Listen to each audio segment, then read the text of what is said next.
Guys, Kyle here, Underground at Underground Card Zone. I just got here and I want to tell you a little bit about why I price sticker Pokemon cards and how I go about getting all my prices for our Pokemon cards.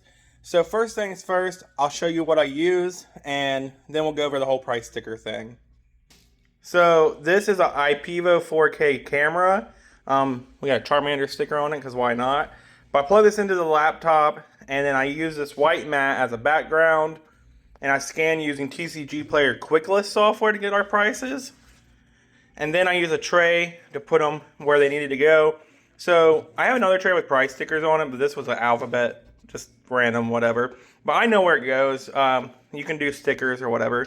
So I go 1, 2, 3, 4, 5, 6, 7, 8, 9, all the way up to 20. Everything above 20 goes here. Everything $1 goes here. Because we use dollar binders, so we don't have to sticker all the $1 cards. And we get a lot of $1 cards. And if we get too many, we just put them on TCG Player and sell some through there too. So, yeah, these are all our trades from like 2 days. Not a crazy amount of stuff, but like definitely some cool stuff. And we stick it in here. So we scan the card, look at the price on QuickList, stick it in here. I'll show you the QuickList software. So this is the TCG Player QuickList software. And these are actual scans it's taking of the cards to identify the cards. So it doesn't have like great images for like something that you could like export images. Ancient Mew can't find Ancient Mew on the camera for some reason, so I just have to type it in manually. But yeah, I'll shoot up the market price over here. And like anytime you use the QuickList software, like each day, update your price data right here. And then when you scan cards, it'll reflect the most current market price. But yeah, it'll give me the price over here. So once I scan in a card, I just like scan it, set it in the tray where it goes, so on and so forth. Then I set up a Word document here. Let's see, card price labels. I also use that for booster packs, but anyway. So like all of my cards are $2. I'll print them and I use these little tiny labels to just stick on the card. They're like, not on the card, but on the sleeve, on the back or on the front. Everything on the case, the sticker goes on the front. Everything out of the case goes on the back so people can see the full fronts. Just how we decided to do it. But yeah, I set up the file. I don't remember what the dimensions are I set up for this, but yeah, it's kind of what I do. And I'll tell you what though, the TCG Player QuickList software is pretty great, but you gotta watch where you're doing it at, because I can't sit here and it won't recognize it's like it doesn't recognize the cards right here. So it does over there, but we have direct light right here. There's no direct light in my scanning station. Now there's lights a little down that way and a little up this way. So it's just the right amount of lighting. So lighting is very important. So a couple years ago, I bought one of those scanners, and I was like, this is not scanning anything. This thing sucks. It doesn't work. And I literally returned it. I bought it on Amazon, so I took it to Kohl's for a return. So I returned it. I was like, I hate this thing. And then like out of nowhere about a year ago, so probably about at least a year since it passed that I had returned it, I was like, you know what? I'm gonna try this again. I didn't put that much effort into it, and I was trying to do it upstairs. We have 54 lights upstairs because we have studio lights upstairs. So we moved everything downstairs because we're growing so fast. We can't do all the stuff upstairs in the customer space as well.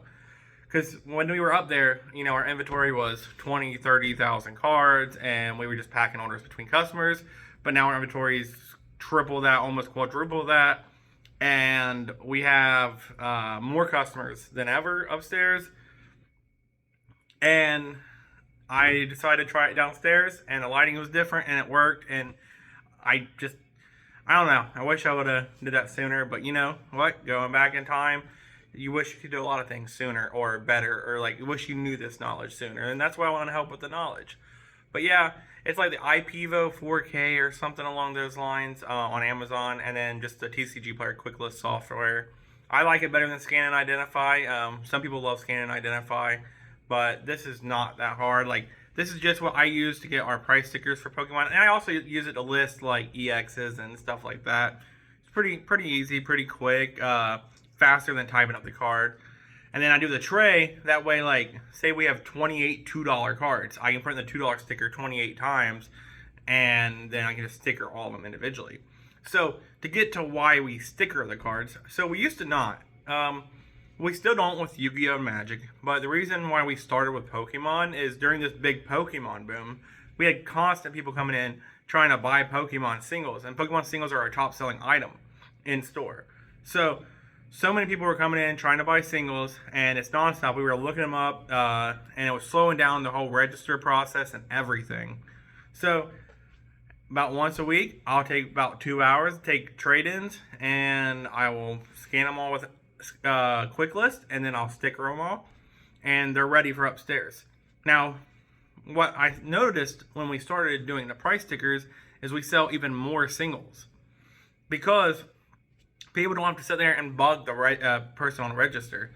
Like, say the person on the register is talking to someone, checking them out, and this guy's over here looking at singles. They don't have to go over there and be like, hey man, how much is this Alolan Executor V, whatever. And they just know the price. So they'll build up a stack of cards, bring it right to the register. And they're like, yeah, right on. Because sometimes, as a customer, you look at a card, you're like, man, I bet that card is expensive. You look at the price sticker, you're like, oh, that's only $4. All right, I'm going to grab that. But if they had to ask about it, they probably wouldn't ask about it, because they might, like, ask about it and you say, like, in their head, they're thinking you might say it's $40 or $50 and they can't afford that card. So it just skips that whole, like, process in their brain and just removes the friction.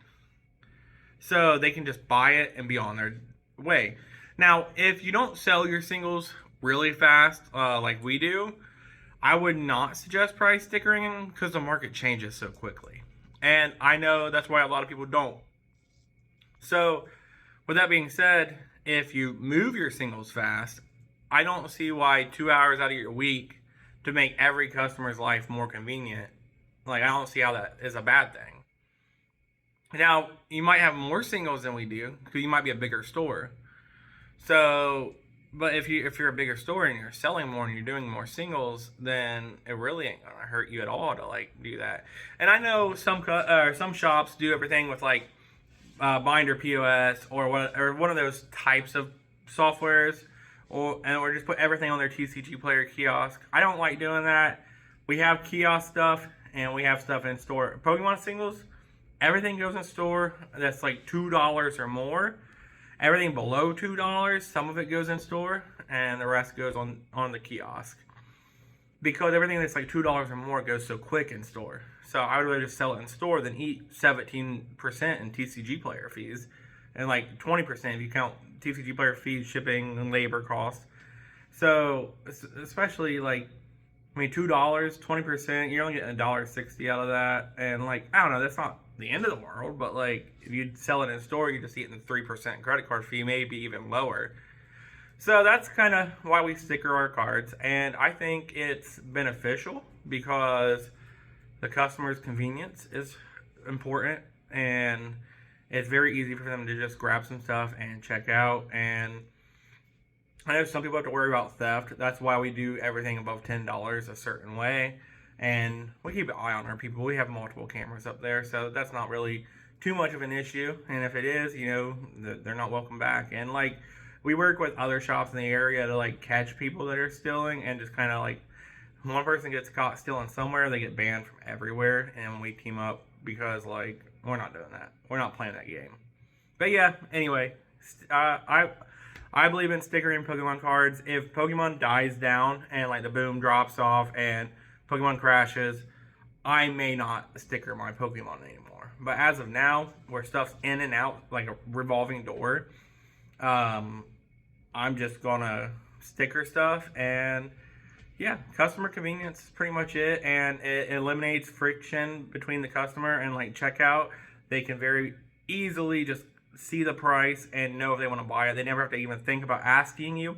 And some people have social anxiety and don't want to ask, but they might just grab it, walk over to the checkout, pay for it, go on their way. But yeah, that's pretty much why we do that, and that's all I got for you today. I'll be back on here at some point. Have a good one.